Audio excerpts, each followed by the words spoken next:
I'm in my husband's truck waiting for him to get our food after they messed up our order at Sardi's. Now I have to eat quick way, but I was just thinking about a YouTube video that I watched a while ago about a lady who was trying to keep her kids from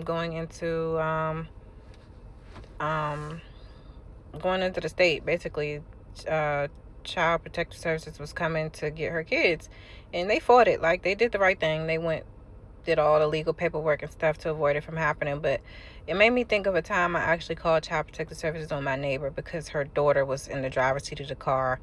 It was just too much. She's a young girl. She had two kids. She would leave them in the car and disappear. The daughter was in the street. Like, she'll try to get one kid and take him in the house, and the daughter's outside by herself. I'm talking about little kids, like 1 and 2 years, like 2 years old, 3 years old, just in the street by themselves. And it was just a lot. So I was like, all right, let me call them and make sure that she knows that people are watching. And like, the little girl, I've seen her on my Ring camera by herself so many times, just wandering in the neighborhood. Had to take her back home too many times for me to be okay with what was going on. But I will never call Child Protective Services again on anybody. And that's the worst thing I can actually feel, because if your kids need help, they need help, and they might not be in a good situation. But just thinking about all these kids that get into the system and get lost, and when I say lost, I mean trafficked.